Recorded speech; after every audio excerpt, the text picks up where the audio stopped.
Bueno, pasamos a los recursos. Esto es un ejemplo gráfico eh, de dónde pueden salir esos productos. Es un poco en línea al objetivo final, que era elaborar ese banco de productos, ¿no? Debemos conocer la competencia específica de nuestra área, las 6, qué es lo que dice o qué es lo que pretende, cómo plantea que se hace y para qué.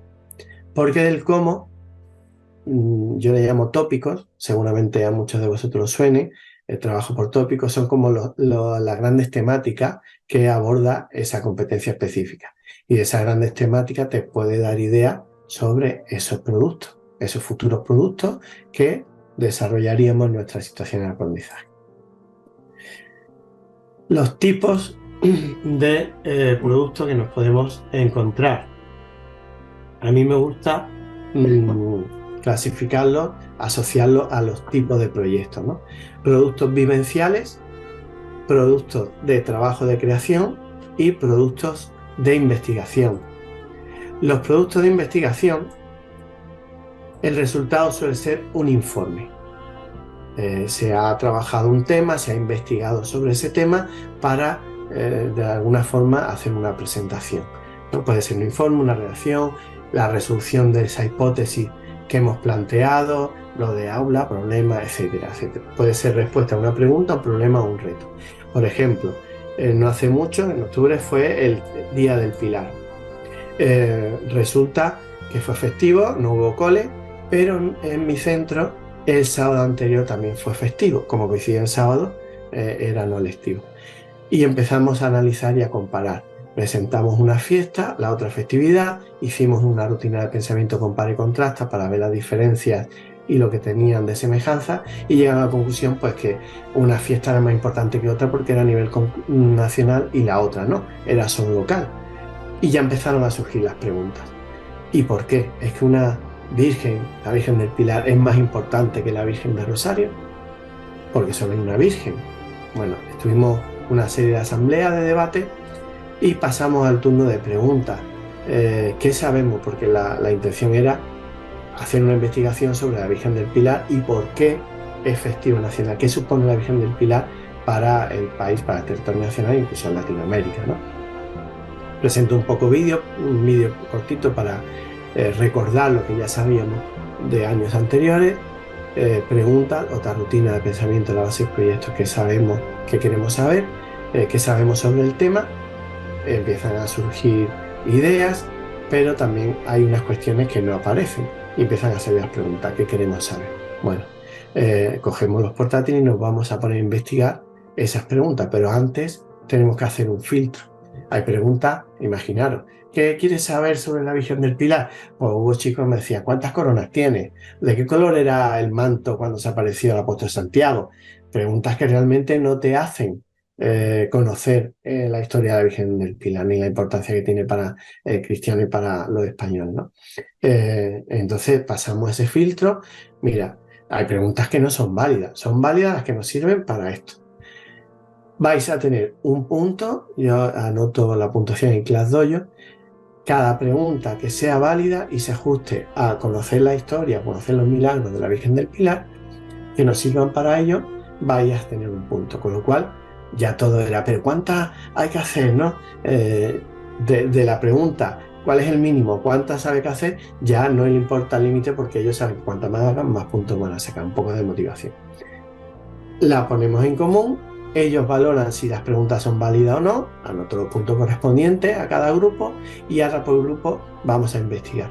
En la investigación no se puede hacer, la niño, ahí tienes el portátil y ponte a investigar la respuesta, porque a los 10 minutos ya sabéis que van a estar jugando o van a estar distraídos viendo vídeos de YouTube o lo que sea. Tienen que ser instrucciones, cuanto más pequeño, más concretas, ya más grande, pero siempre es muy bueno indicar los pasos y el proceso a seguir. Vamos a repartir los ordenadores, uno por equipo, vais a nombrar a un responsable tecnológico, otro que va a ser portavoz, otro que va a ser secretario, bueno, esos son los roles, ¿no?, de cada grupo. Vamos a investigar la respuesta y después vais a pensar cómo vais a presentar el resultado y lo vamos a exponer en clase. Pues hubo quien me los puso la libreta pregunta-respuesta, pues, bueno, era lo que yo le pedía, exponer la respuesta. Hubo quien quiso hacerlo en cartulina en mural, hubo quien quiso hacerlo en Canva, porque lo estaban trabajando con otra compañera, otra tutora, y hubo incluso quien me cogió folios apaisados, me los puso así como en diagonal, 3 folios pegados, como si fuera una línea del tiempo. Y ahí me hizo esa posición de... Por eso decía lo de la oferta o posibilidades, ¿no? Y bueno, pues le gustaba mucho, es un ejemplo. El producto de trabajo creación es el típico producto de crear, elaborar algo, construir una iglesia, una maqueta, un labbook, etcétera. Ese es el más común.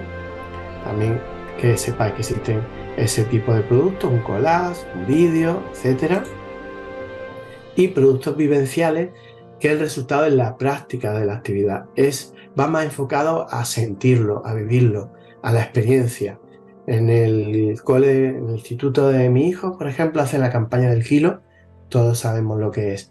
Pero no solo se hace la campaña, sino también tienen esa posibilidad. En la acera de enfrente, por la calle de atrás, tiene como 2 salidas al instituto, está la sede de la Cruz Roja. Pues el alumnado hace una cadena humana por toda la acera, bordea hasta la sede de la Cruz Roja, y desde el instituto se van pasando las bolsas o los kilos, la bolsa de comida, hasta que llega a la Cruz Roja, que es donde la van colocando, ¿no? Han vivido la experiencia. Muchas de vosotras seguramente, yo por ejemplo en catequesis íbamos a visitar, teníamos un asilo muy cerca del colegio, de hecho se llamaban igual, para personas sin recursos. Íbamos a llevarle esa campaña del kilo, los productos, los alumnos y yo, o íbamos a cantarle villancicos, y simplemente la experiencia de alegrarle el día, porque en Navidad, igual que hacemos un certamen de villancicos en el cole, vamos a cantarle fuera los villancicos, en este caso, como si fuera una excursión, ¿no? Íbamos andando y cantamos y ya está. Es tener esa experiencia. O jugar una gincana. Evidentemente, si la has preparado de forma previa, el producto es mucho mejor, ¿no? El aprendizaje, se provoca muchísimo más aprendizaje. Pero ¿por qué si los mayores preparan una gincana no se la hacen a los pequeños? Y para los pequeños sería un producto vivencial, simplemente jugar, ¿no? Esos juegos como Geniali o de ese estilo. O si estamos trabajando con textos bíblicos, no solo dramatizarlo en el aula. A mí se me ocurrió pedirle una vez y me decía, profe, ¿nos vamos a ensayar? Y bueno, pues vamos a dedicar la sesión para ensayar. Pero ¿cuándo lo vamos a hacer de verdad? La semana que viene. Venga, ya grabo el vídeo y lo subo a YouTube. Pues me vinieron hasta disfrazados, ¿no? Para hacer el teatro. Pues eso, ¿por qué no se lo hacen a otras clases más pequeñas? En vez de contarle al profesor, ponerle el vídeo de YouTube que le cuenta el relato bíblico, que se lo hagan los mayores si tenéis esa posibilidad, o con sombras chinas o con marionetas, ¿no? O si no existe esa posibilidad, lo grabas, pones el vídeo y le dices, oye, esto lo han hecho chicos mayores. A mí me han hecho ponerle vídeos de hermanos, de actividades que hicieron los hermanos, iglesias en Minecraft, ese sería un producto de creación, de trabajo, o por ejemplo vídeos con aplicaciones stop motion, donde en un relato bíblico hacen un muñeco en plastilina, va sacando fotitos y la aplicación lo convierte en un vídeo. Grabo sus voces contando el texto en off con una música y bueno, y ven el producto final, que es el vídeo. Bueno, recursos. Vais a tener en esa carpeta que os van a compartir un Excel con más de 100 productos competenciales. Incluso a la medida de lo posible he incorporado enlaces para que pinchéis y que están en la red y veáis ejemplos. Algunos de ellos incluso incorporan hasta rúbricas, ¿no? Por si os sirve. Tenéis este organizador de trabajo, que yo creo que es la base de una situación de aprendizaje. Pensando en un buen producto, el siguiente paso, teniendo claro que ese producto de verdad contribuye a trabajar ciertos criterios de evaluación de nuestro currículo de religión, ese matrimonio, ese binomio, partiendo de ahí tendríamos que pensar qué paso tiene que hacer o haría el alumnado para llegar a ese producto final. Pues primero tenemos que ver qué sabe, segundo tendremos que plantear posibles preguntas, o necesitaría saber del fundamento bíblico, de por qué creen eso los cristianos, para poderlo aplicar en el producto. Trabajaríamos en grupo, elaboramos el producto, etc. Resultado sería cómo vamos a exponer esos resultados, cómo van a exponer cada grupo su producto elaborado en la clase, en una exposición fuera, en el salón de actos, etc. Y la valoración, cómo vamos a valorar ese producto. Esa valoración, o cómo le vamos a valorar esos indicadores de logro, se lo tenemos que plantear desde el principio de nuestra situación de aprendizaje, y además en esa valoración, que es la evaluación, intervienen ellos. Ahí abordaríamos o trabajaríamos los instrumentos de evaluación, sea autoevaluación, coevaluación, rúbrica, etcétera, etcétera. Porque esto es otro punto importante. Evaluamos siempre. Evaluables son todas las actividades que hacemos en el aula. Constantemente estamos evaluando. Desde una asamblea vemos quién participa, quién no participa, y hacemos preguntas a quien no participa para que exprese su opinión. En el trabajo individual, está dando vuelta por si tenéis alguna duda o algún problema. En el trabajo en grupo, siempre el profesor, la docente, se acerca, ¿cómo vais? ¿Cómo no vais? ¿Qué estáis haciendo? Pues muy bien, seguid así. Eso es evaluar, es valorar con el fin de mejorar los aprendizajes. Calificar es apuntar la nota, poner nota, poner suficiente o insuficiente, eso es calificar.